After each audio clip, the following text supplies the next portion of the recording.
여러분, 기독교 용어 중에 우리 성도들이 많이 사용하는 용어들이 어떤 것들이 있습니까?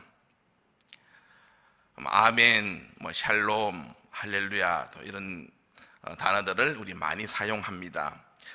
안 믿는 사람들은 기독교를 풍자할 때 또 많이 사용하는 용어가 있는데, 보통 할렐루야라는 말을 사용하면서 또 기독교를 풍자하기도 합니다. 할렐루야 하면 바로 기독교가 생각나고, 또 기독교 하면 할렐루야가 생각이 납니다. 우리가 찬양할 때도 할렐루야, 또 기도할 때도 할렐루야, 서로 인사할 때도 할렐루야, 또 어떤 교회 강사분이 왔을 때도 환영할 때도 할렐루야, 이렇게 할렐루야를 많이 하는데, 이 자리에 앉아 계시는 분들은 할렐루야 뜻을 잘 아시겠지만, 우리가 정확하게 뜻을 알고 더 그 단어를 사용한다면 더 큰 의미로 다가올 것이고 또 은혜가 될 것입니다. 할렐루야라는 말은 할렐은 이제 찬양하라라는 말입니다. 할렐. 루는 너희는 이란 뜻이고요. 그리고 야는 야훼를, 하나님 이름이 야훼지 않습니까? 그것을 이제 상징하고 있습니다. 그래서 할렐루야라고 하면 너희는 야훼를 찬양하라, 또 너희는 여호와를 찬양하라, 하나님을 찬양하라, 이런 뜻입니다. 오늘 시편 146편을 우리가 읽었는데, 오늘 본문의 시작도 할렐루야로 시작하고 또 할렐루야로 끝을 맺고 있습니다. 시편 146편에서 또 150편까지 이 모두가 다 할렐루야로 시작해서 할렐루야로 마치기 때문에 이 시편들을 할렐시, 즉 찬양시라고 합니다. 오늘 본문 1절과 2절은 우리가 이렇게 읽을 수가 있습니다.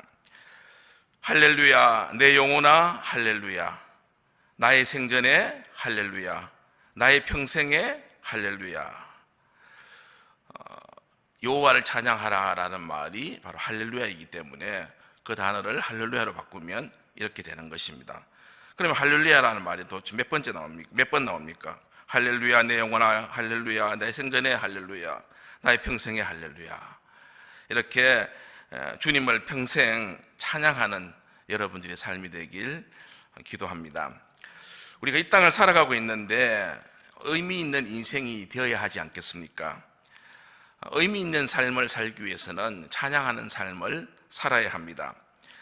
찬양은 하나님을 위한 노래이기도 하지만 넓은 의미로 본다면 기도, 송축, 또 영광을 모두 다 포함하고 있기 때문입니다. 곡조가 있는 기도가 또 찬양이고, 또 하나님께 송축하고 또 영광을 돌리는 그 행위 자체가 찬양이기 때문에 찬양은 우리 인생에 있어서 꼭 필요합니다. 그리고 이 찬양은 이 땅에서 뿐만 아니라 하나님 나라에 가서도 계속되는 것이 찬양입니다. 그래서 오늘 첫 번째로 생각해 볼 것은 이 찬양에 대해서입니다. 왜, 누가, 어떻게 해야 하는지를 살펴보겠습니다. 왜 우리가 할렐루야 하며 하나님을 찬양해야 합니까?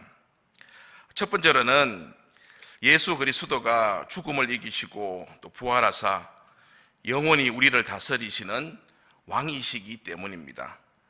만왕의 왕이시기 때문에 우리가 하나님께 찬양을 합니다.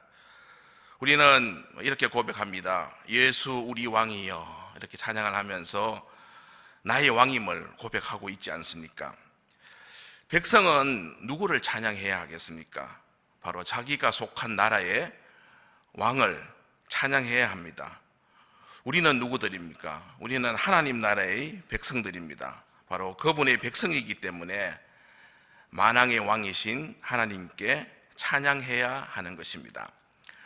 그리고 둘째는 우리 하나님이 찬송을 너무너무 좋아하십니다. 우리의 왕이 찬양을 좋아하기 때문에 그의 백성들인 우리들이 찬양을 하는 것은 당연한 것입니다.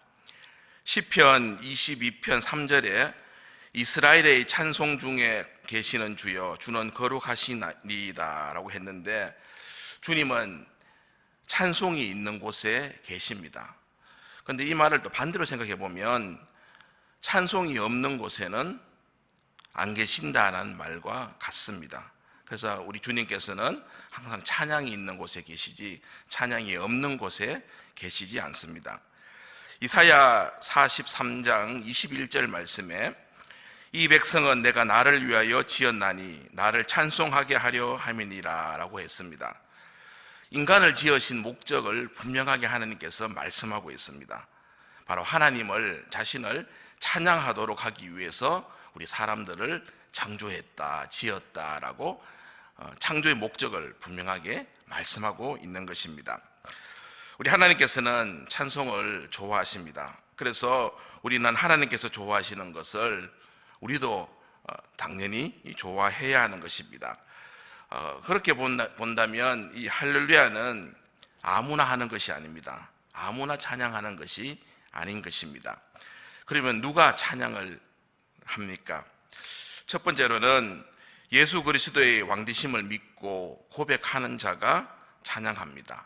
바로 왕으로 인정한다라는 것은 내가 그 백성이 된다는 말과 같은 뜻이 되는 것입니다.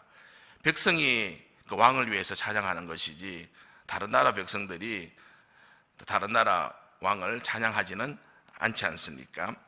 그리고 두 번째는 하늘의 신령한 복을 받은 자만이 찬양할 수 있습니다. 즉 예수님의 보혈로 구원받은 자가 하나님을 찬양할 수 있습니다. 바로 여러분들이 찬양할 수 있는 자격이 있는 사람입니다. 아무나 하는 것이 아니라 바로 구원받은 자, 하나님의 백성들만이 하나님께 찬양할 수 있는 것입니다. 하나님께서 우리를 지으신 목적도 또 우리를 구원하신 목적도 하나님을 찬양하기 위함을 분명하게 말씀하고 있는 것입니다. 그래서 우리는 창조주이시며 또 구원자이신 주님을 찬양하며 살아야 하는 것입니다. 그러면 우리가 하나님을 어떻게 찬양해야 합니까? 첫 번째로는 내 영혼으로 하나님을 찬양해야 합니다. 1절 말씀을 보면 할렐루야 내 영혼아 여호와를 찬양하라 라고 말씀하고 있는데 세상의 음악과 찬양이 다른 것은 바로 이 점입니다. 세상의 음악은 그 대상이 사람입니다. 그러나 찬양은 그 대상이 하나님이십니다.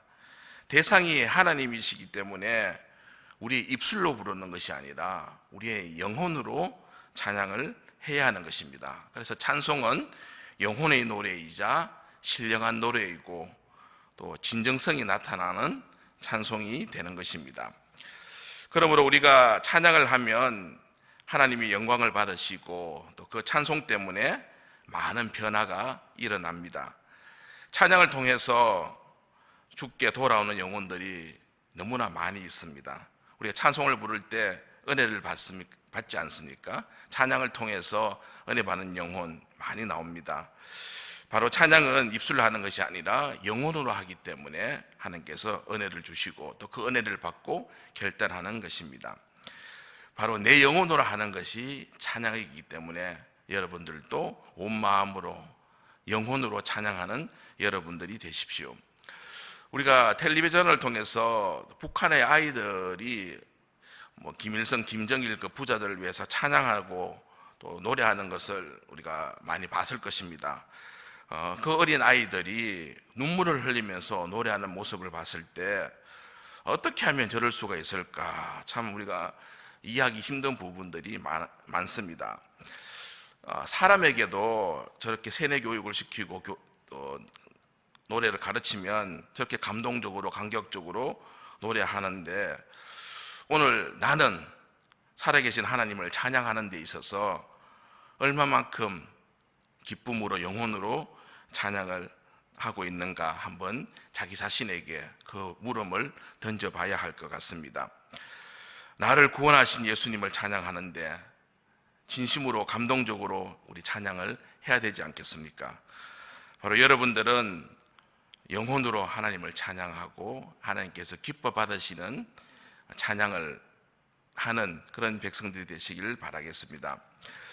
두 번째로는 하나님을 어떻게 찬양해야 합니까? 우리가 사는 날 동안 하나님을 찬양해야 합니다. 2절 말씀에 보면 나의 생전의 여호와를 찬양하며 나의 평생에 내 하나님을 찬송하리로다 라고 말씀합니다. 생전이나 평생이나 이거 같은 말입니다. 그러니까 내 생명이 다하는 그날까지 내 하나님을 찬양해야 합니다. 기쁠 때도 하나님을 찬양하고 또 슬플 때도 하나님을 찬양합시다. 사업이 잘 될 때도 하나님을 찬양하고 또 사업이 어려워도 하나님께 찬양합시다. 또 평탄할 때도 찬양하고 어려움을 만날 때도 하나님께 찬양합시다. 기도와 감사와 찬양은 멈춤 없이 항상 하는 것입니다. 더 정확하게 말하면 영원토록 하는 것이 찬양입니다. 성경에 보면 바울과 실라를 한번 보십시오. 언제 그들이 하나님을 찬양했습니까? 사도행전 16장 25절에 보면 한밤중에 바울과 실라가 기도하고 하나님을 찬송하며 제수들이 듣더라. 바로 매맞고 힘든 상황, 그 감옥 안에 갇혔을 때 바울과 실라가 하나님을 향해서 기도하고 찬송했습니다. 억울하게 누명을 쓰고 감옥에 갇혀 있을 때 그들은 하나님을 찬양했습니다. 또 다윗을 보십시오. 다윗이 언제 하나님을 찬양했습니까? 사울에게 쫓기고 또 자기 아들이 배신해서 쫓겨나가고 또 이리저리 피신할 때 피난 다니면서 하나님을 찬양했지 않습니까? 시편에 다윗의 찬송시가 많습니다. 대부분이 고난 당할 때 또 피해 다니면서 하나님께 찬양한 시들입니다. 성도 여러분, 찬양은 감사의 기도 제목이 있을 때만 부르는 것이 아닙니다. 자신의 상황이 어떤 상황에 처해 있든지 또 하나님께 영광을 돌리고 또 신앙 고백으로 하는 행위가 바로 찬양인 것입니다. 그렇기 때문에 찬양은 우리 그리스도인의 의무이자 권리입니다. 예배에 있어서 기도가 없다면, 말씀이 없다면, 찬양이 없다면 그것은 예배가 아닌 것입니다. 그래서 우리가 예배 드릴 때 기도도 중요하고 말씀도 중요하고 찬양도 중요하다는 사실을 꼭 기억하고 하나님께 찬양으로 영광 돌리고 간절히 부르짖고 말씀으로 은혜 받는 예배를 하나님께 드려야 합니다. 여러분, 이제 우리도 마음에 굳은 결심을 해야 되지 않겠습니까? 나도 이 생명 다하는 날까지 하나님을 찬양하며 살리라. 나의 영혼의 육체가 장막을 벗고 주님 품에 안기는 그날까지 나의 하나님을 찬양하며 살리라. 힘든 코로나 상황 속에서도 기도하고 감사하고 찬양하며 살리라. 이런 고백을 하시는 여러분들이 되십시오. 오늘 두 번째로 생각해 볼 것은 소망에 대해서입니다. 여러분, 사람이 좋습니까? 사람이 좋아야 합니다. 저는 사람이 싫습니다 라고 한다면 문제가 있습니다. 그런데 현실은 그렇지는 않습니다. 꼭 그렇지만은 않습니다. 사람이 좋아야 하는데 좋을 수도 있고 아닐 수도 있습니다. 사람이 좋을 때는 참 좋은데 힘들게 할 때는 생각하기도 싫은 것이 바로 사람이지 않습니까? 사람 때문에 한두 번 공경에 처한 경험들이 다 한두 번씩은 있을 것입니다. 믿었던 그 사람이 상처를 남기고 또 떠나가면 우리한테는 너무나 힘듭니다. 다시는 사람을 믿지 않겠다고 또 다짐을 하지만 또 시간이 조금만 흘러가면 곧 잊어버리고 또다시 그 사람을 의지하게 되고 또 상처를 입게 됩니다.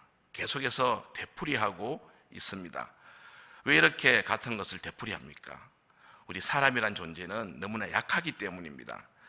사람은 자신의 연약함을 알기 때문에 무언가를 의지하려고 하는 마음이 강합니다. 그래서 가장 쉽게 다가오는 의지의 대상이 사람이기 때문에 그 의지의 대상을 붙들려고 하는 것입니다. 그런데 의지의 대상이 완벽하다면 그것을 의지하는 것이 맞습니다. 그런데 완벽하지 않는 존재에 대해서 의지하게 되니 돌아오는 것은 상처밖에 없고 실망밖에 없다라는 것입니다. 의지의 대상에 대해서 성경에서는 어떻게 말씀하고 있습니까? 도울림 없는 인생, 연약한 인생을 의지하지 말라라고 분명히 말씀하고 있습니다. 3절 말씀에 보면 귀인들을 의지하지 말며 도울림 없는 인생도 의지하지 말지니 합니다. 여기서 귀인은 권력을 가진 자를 말합니다. 왜 귀인이나 도울림 없는 인생을 의지하지 말라라고 말씀하고 있습니까? 첫 번째로는 사람은 죽기 때문입니다. 고상하게 표현하면 그 호흡이 끊어지면 모두가 다 흙으로 돌아가기 때문입니다. 4절 상반절에 보면 그의 호흡이 끊어지면 흙으로 돌아가서 인간은 영원하지 못합니다. 언젠가는 죽습니다. 그리고 흙으로 돌아갑니다. 저는 개인적으로 2번 정도 그 시신을 화장해서 그것을 뿌려본 경험이 있습니다. 화장터에서 그 뼈가루를 이제 금방 받게 되면 따뜻합니다. 그 따뜻한 뼈가루를 이제 뿌릴 때 정말 인간이라는 존재는 아무것도 아니구나, 더 정확하게 인간의 육체는 정말 아무것도 아니구나라는 것을 느낄 수가 있습니다. 뜨거운 백사장에 그 모래를 지는 것과 같은 느낌입니다. 그러나 곧 있어 한 줌의 티끌로 변하죠. 또 손에서 술술 빠지면서 다 흩어지고 또 그 온기마저도 다 사라지고 마는 것입니다. 제가 또 20여 년 전에 또 제가 경주에 있을 때 지금처럼 한여름이었는데 집에서 장례를 치르는 가정이 있었습니다. 그래서 집에서 이제 3일장을 지내고 장지에서 탈관을 해서 석관에 이렇게 넣는 그런 장례 예식이었는데 그 장례 예배를 제가 집례하게 되었습니다. 탈관이 시작될 때 이미 여름이 한여름이었기 때문에 부패가 진행되기 시작했습니다. 그래서 관뚜껑을 여는데 막 체액이 줄줄줄 흘러 넘치는 그런 상황이었습니다. 그러니 냄새가 어떻습니까? 그 악취라는 그 냄새는 말로 표현하기 힘들 정도로 힘들게 했습니다. 그런데 제가 놀라운 광경을 봤는데 아버지가 돌아가셨는데 아내도 자식도 다 코를 막고 한 걸음 물러서는 것을 제가 보게 된 것입니다. 그래서 자식들도 다 소용없구나라는 그런 생각을 가졌습니다. 그리고 저 혼자만 시신 앞에 예배를 이제 인도해야 하니까 앞에 서서 예배를 인도하는데 솔직히 저도 인간인지라 고인에 대한 아름다운 추억도 또 슬픔도 생각나지 않고 빨리 끝냈으면 좋겠다, 빨리 끝내야지라는 생각밖에 없습니다. 장례 예식을 다 마치고 난 다음에 고인에게 너무나 미안했습니다. 냄새가 좀 난다고 해서 진심으로 그 고인에 대한 추억과 슬픔을 같이 나누지 못하고 빨리 끝내려고 했던 이 인간의 나약한 모습을 보면서 저 자신도 저에게 실망을 했습니다. 여러분들도 그 상황들이 다 이해가 되실 것입니다. 죽은 자는 악취를 풍기는 유한한 존재에 불과하고 또 살아있는 자도 냄새 앞에서 코를 막는 불완전한 인간일 뿐입니다. 그렇기 때문에 불완전하고 또한 한계가 있는 존재이기 때문에 인생을 의지하는 것이 헛된 것이라고 성경에서는 말씀하고 있습니다. 왜 인생을 의지하지 말아야 합니까? 두 번째는 그의 생각이 소멸하기 때문입니다. 4절 하반절에 보면 그날에 그의 생각이 소멸하리로다. 무슨 말입니까? 아무리 거창한 계획을 세워나갔다 할지라도 이 세상을 떠나는 날 사라지고 맙니다. 인간의 계획은 죽음과 동시에 허무하게 끝을 맺습니다. 아무리 도와주겠다, 힘이 되어주겠다라고 해도 내가 죽게 되면 못 도와줍니다. 힘이 될 수가 없는 것입니다. 생각이나 계획이 죽음과 동시에 사라지기 때문에 도울 힘 없는 인생을 의지하지 말라라고 말씀하고 있는 것입니다. 누가복음 12장에 나오는 부자를 한번 보십시오. 농사가 너무나 잘 되었습니다. 쌓아둘 곳이 없을 정도로 풍년이었습니다. 그래서 이 부자는 이렇게 생각했습니다. 곡간을 헐고 더 크게 지어서 이 모든 곡식을 또 물건을 쌓아두리라. 그리고 나는 이제 쉬고 먹고 마시고 인생을 즐기며 살리라. 이런 생각을 하고 있었습니다. 그런데 웬일입니까? 그날 밤에 하나님께서 나타나셔서 그의 영혼을 부르겠다는 것입니다. 데리고 가겠다는 것입니다.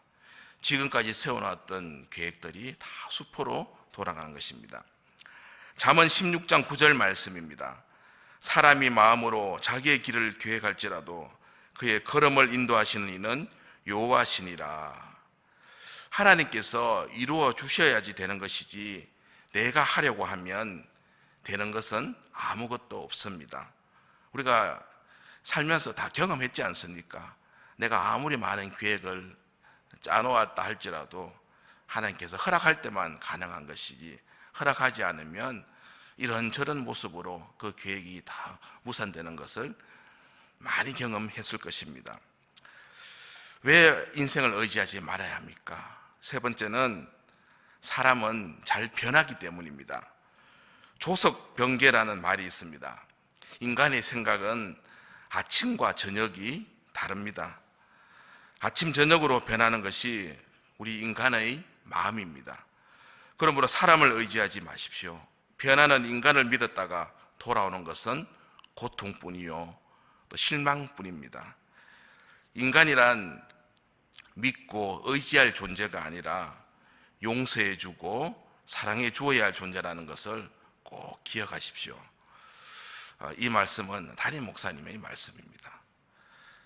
참 너무나 멋진 말 아닙니까? 인간은 의지의 대상이 아니라 바로 용서해주고 사랑해줘야 할 존재다라는 것이죠. 사람을 의지하면 실망합니다. 사람은 의지의 대상이 아닙니다. 그러면 어떻게 해야 합니까? 5절 말씀을 한번 보십시오. 야곱의 하나님을 자기의 도움으로 삼으며 여호와 자기 하나님에게 자기의 소망을 두는 자는 복이 있도다. 자기의 도움으로 삼다라는 말은 하나님을 의지한다라는 말입니다. 우리는 도울 일 없는 인생을 의지하지 말고 야곱의 하나님으로 나의 도움을 삼으며 살아야 합니다. 야곱의 하나님은 바로 나의 하나님이십니다. 그리고 또 야곱의 하나님이란 말을 또 다르게 표현하면 은혜의 하나님이라는 것을 우리가 말하고 있는 것입니다. 솔직히 야곱은 어떤 인물입니까? 이기적이고 간사하고 허물 많은 존재지 않습니까? 그럼에도 불구하고 하나님께서는 야곱을 버리지 아니했습니다.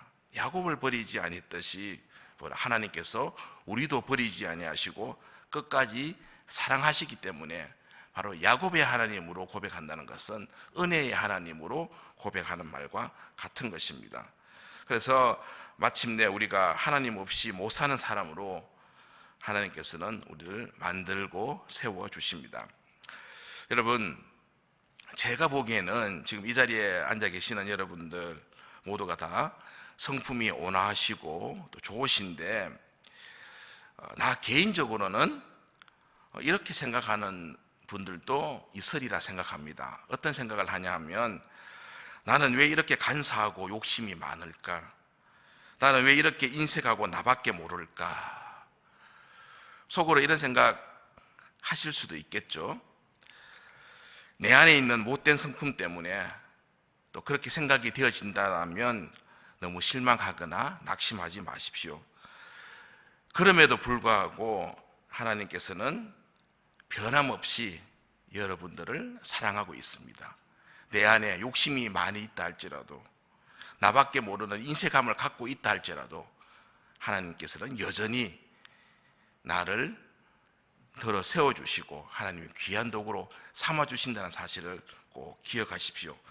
나의 연약함에도 불구하고 나를 사랑하시고 나를 포기하지 않으시며 오늘 또 나를 훈련시키고 연단시키는 그 하나님을 의지하고 나가십시오. 잠언 16장 20절 말씀을 보면 여호와를 의지하는 자가 복이 있다라고 말씀하고 있습니다. 상과 말씀에 주의하는 자는 좋은 것을 얻나니 여호와를 의지하는 자는 복이 있느니라. 여호와를 의지하여 복 받는 여러분들이 되시길 바랍니다. 또 오늘 본문 5절 하반절처럼 자기 하나님에게 자기의 소망을 두는 자는 복이 있다라고 말씀하고 있습니다.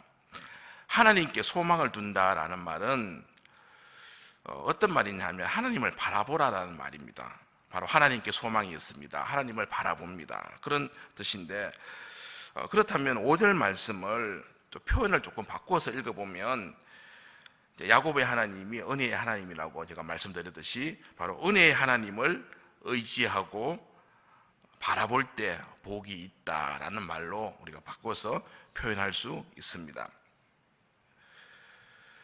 또 그리고 오늘 주신 말씀에 7절에서 9절 말씀에 보면 우리 삶의 여러 가지 상황 속에서 우리를 도와주시고 또 문제를 해결해 주시는 하나님의 역사심을 우리가 확인할 수 있습니다. 7절 말씀에 보면 억눌린 사람에게 정의로 심판하시며 또 줄인 자에게 배고픈 자에게 먹을 것을 주시고 또 갇힌 자에게 가장 필요한 것은 자유지 않습니까? 그 자유를 주겠다라고 말씀합니다. 또 8절에서는 맹인의 눈을 여시며 병든 자, 육신의 질병이 있는 자를 상징하고 있습니다. 바로 맹인의 가장 큰 소원이 무엇입니까? 보는 것이지 않습니까? 고통당하는 자는 그 고통으로부터 자유함을 얻는 것입니다. 바로 고쳐주시겠다는 것이죠. 또 비굴한 자, 즉 소망이 없는 자를 일으키시며 의인을 사랑하십니다. 또 9절에 보면 나그네, 고아, 과부를 붙드시고 악인은 반드시 심판하겠다라고 말씀하고 있습니다. 여러분, 누가 복 있는 사람들입니까? 바로 야곱의 하나님으로 자기의 도움을 삼으며 여호와 자기 하나님에게 소망을 두는 자가 바로 복된 자들입니다. 하나님을 의지하는 자는 낙심하지 않습니다. 여호와 하나님에게 소망을 두는 자는 절대로 낭망하지 않습니다. 하나님은 우리 인생의 피난처가 되시고 또 환난 중에 우리의 힘과 도움이 되시기 때문입니다. 사랑하는 성도 여러분, 세월이 참 빠르다는 것을 느낍니다. 2021년도도 이렇게 7개월이 지나고 이제 8월 달을 맞이했는데 우리는 어려운 가운데서도 열심히 살아왔습니다. 오늘은 무슨 날입니까? 여러분, 오늘은 무슨 날이라고 생각하십니까? 각자 생각하는 여러 가지 날들이 있겠죠. 거리두기 4단계 2주 연장이 된 날이기도 하고요. 또 지금 많은 사람들이 또 TV 앞에서 브라질과 또 한국의 여자 배구를 또 하면서 이기기를 응원하는 그런 날이기도 합니다. 그런데 그런 것보다 더 중요한 것은 이 금요 기도회에서 은혜 받는 날이며 결단하는 날인 줄로 믿습니다. 저 개인적으로도 오늘이 기념일입니다. 무슨 기념일이냐 하면 결혼 기념일이 아니라 30년 전 오늘, 그러니까 1991년 8월 6일 제가 의정부 306 보충대로 입대하는 날이었습니다. 엄청나게 더운 날이었는데 제가 이제 학교는 서울에서 다녔지만 이제 학교를 4학년을 졸업하고 이제 고향인 대구에서 이제 대기하고 있다가 다시 의정부로 혼자서 올라와서 입대하게 되었는데 대학교 친구 중에 그렇게 가깝게 지내지 않은 친구가 자기가 의정부 용현동에 살고 있기 때문에 내가 306 보충대로 들어간다고 하니 의정부역까지 나와 주었습니다. 그래서 밥도 사주고 또 머리를 깎는데도 옆에 있어주고 또 입대하는 그 현장까지 가서 저를 또 이렇게 비용해주고 잘 들어가라고 해준 친구가 있었습니다. 지금은 그 친구가 이제 캐나다에 가서 잘 살고 있는데 오늘 30주년이 되는 날이라서 제가 아침에 카톡을 보내면서 30년 전의 이야기를 떠올리면서 자, 친구 참 감사했다, 고마웠다라고 인사를 전했습니다. 답답한 마음과 또 걱정을 안고 입대를 했는데 하나님께서 저를 인도해 주셔서 30개월의 복무를 해야 되는데도 불구하고 제가 제대할 당시에는 이 대한민국에서 가장 짧은 군 생활을 했습니다. 30개월 중에 25개월 열흘을 했습니다. 제가 무슨 문제를 일으켜서 일찍 제대한 것이 아니고 복무 혜택을 받아서 가장 짧은 기간 동안 군 생활을 하고 병장 제대를 한 것입니다. 물론 지금 육군 18개월 군 생활을 하는 것에 비하면 엄청나게 길지만 제가 할 때는 하나님의 은혜로 말미암아 그렇게 굉장히 짧게 군 생활을 마쳤습니다. 우리도 답답한 마음과 걱정이 있을 것입니다. 특별히 지금 요즘 현대를 살아가는 우리들이 더 할 것입니다. 그렇지만 할렐루야 찬양을 하며 또 주님을 의지하고 또 주님께 소망을 두고 살아간다면 이 어려움의 세월도 빨리 지나갈 것이고 또 세월이 지난 뒤에 하나님께서 인도해 주셨음을 고백하고 감사할 날이 올 것입니다.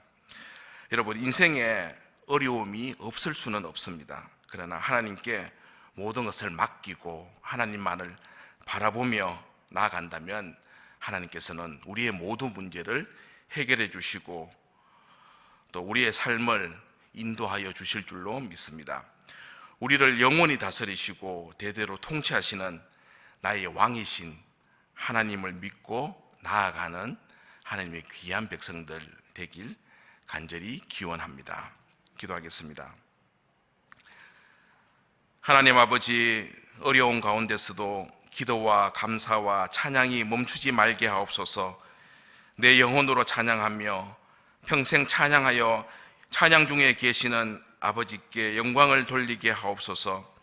인생에 있어서도 어려움과 문제가 일어나고 예기치 못한 일들이 발생하지만 당황하지 않고 정말 하나님께 모든 것을 맡기고 의지하고 도움을 간구하는 저희들 되게 하여 주시옵소서. 하나님의 방법대로 해결하는 지혜로운 저희들 되게 하여 주시옵소서. 하나님만을 의지합니다. 하나님께 소망을 둡니다. 승리하게 하시고 영원히 다스려 주옵소서. 예수님의 이름으로 기도합니다. 아멘.